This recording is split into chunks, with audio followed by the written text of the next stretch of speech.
Put aside beside the muhon, the boundary of your land, then can make the road. But if in the middle, no, it's not nice.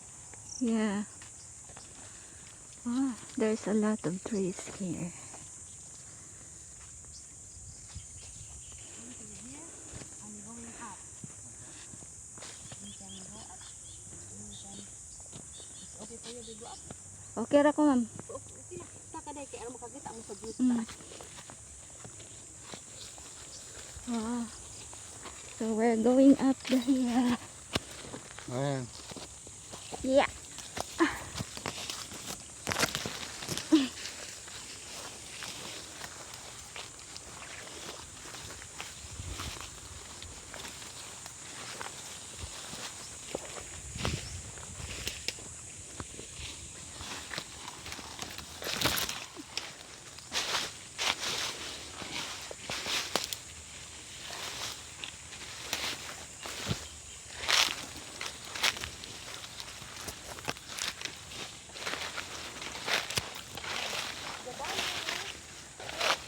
Yeah.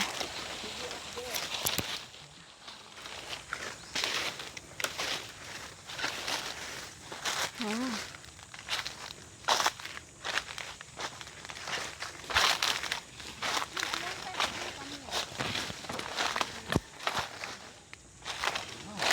Scott and the owner of the land is going ahead. Oh, there are a lot of big trees here.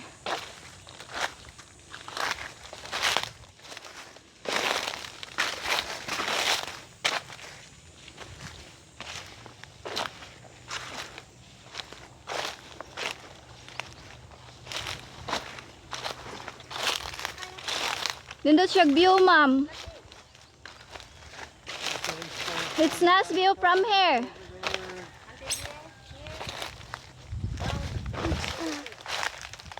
Yeah. You can see the view.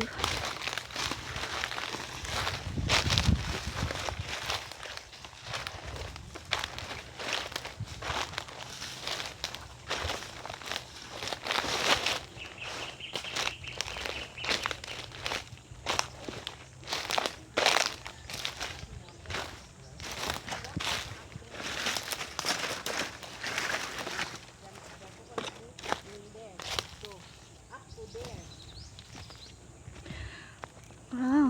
The farms there until there the land. But because I'm not here, they sell land. They sell land for trucks.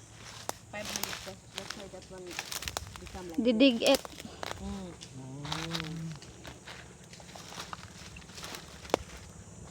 But the deed for this goes out to there? No, the dig for this, the sale goes to the, you know, the port. Ah. They sell in the port. Kaya bato man, they take the rocks, only rocks, big rock. Because there, if you take some land, you can found rocks there. Still have rocks. Dahan kayong bato daning ilawom. Mm. And then the front of this, you can lease from the government, the DNR. You can lease. You will cut the Di na siya mangroves, ma'am? mangroves. Pero Yeah. makat na nimo siya. Okay ra. Makat na nimo siya, pero kinahanglan kag permit sa DNR. Mm. Kay kung na kay buhaton, magama kag beach, ha, magama kag beach dire. So imo na siyang ipananghid sa DNR. Palitan na nimo, bayloan na nimo kay bali. Bukat ka, mutanom kag pila ka. Ana magpatanom Oo, ka, okay. ana, Kuan naman na ipuli. You can lease the front. That one, that area.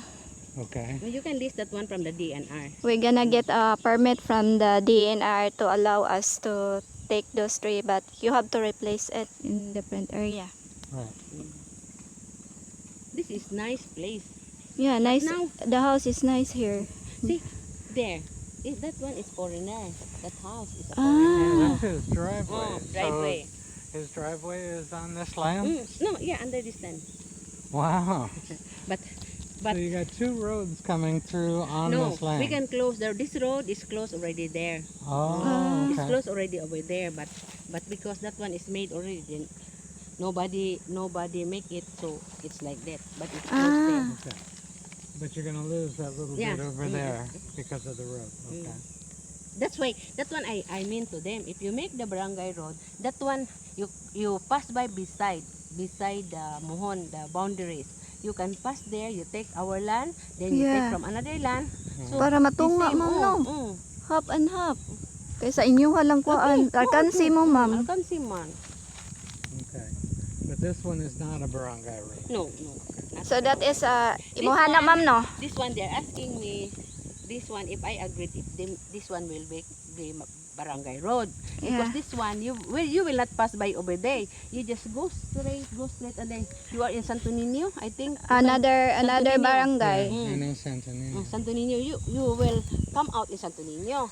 But from there, they won't agree. I said, we are many owners on that area. So you Yeah. can always ask for a petition. Mm. Let them sign if they agree that one. But he is only the one don't agree, then you won. Oh, majority man. Won. So this road is from there going out, go This directly is to not a the... barangay road yet. This one is not a barangay road yet. Not yet. But they are asking me if I agree because the portion of the land over Yeah. there.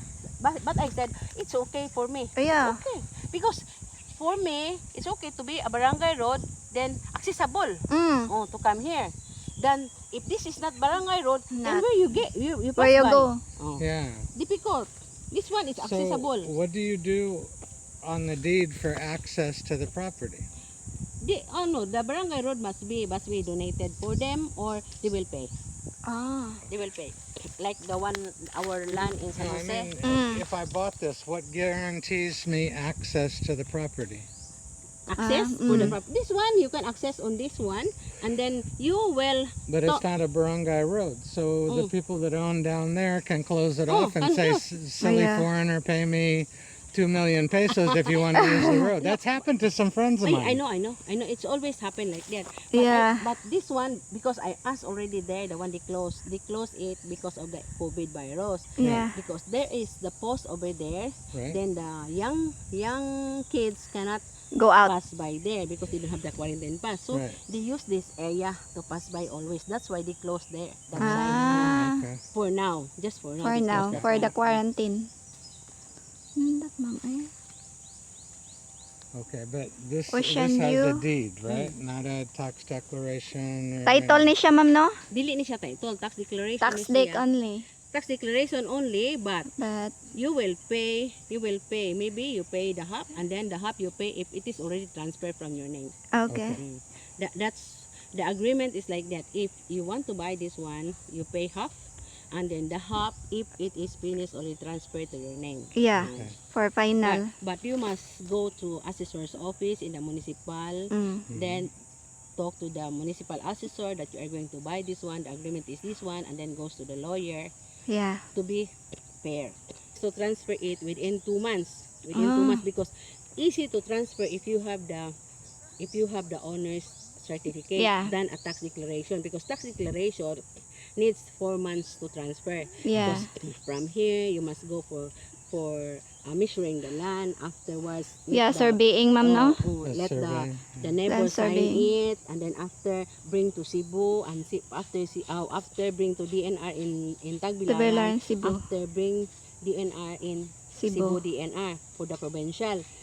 So it takes 4 to 5 months for the processing of the papers, but it is titled land. Titled Easy. land. Because if you have the deed of sale, you just go to the BIR, pay the tax, and then after the tax, pay the provincial assessor, then goes to the ROD for the transfer of title. But expensive because Yeah. you need to pay BIR tax. But if it is tax declaration, it's cheaper because you don't have to go to BIR.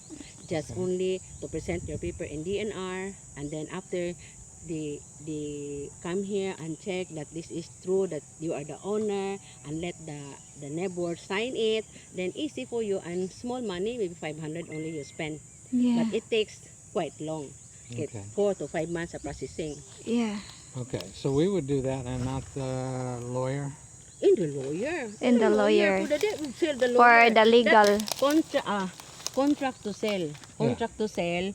with down payment, and then after that all Yeah. is written on the contract. You pay contract to sale. If you pay half 50%, then you pay the balance after Yeah, the final the transfer title of the land transfer to to your name.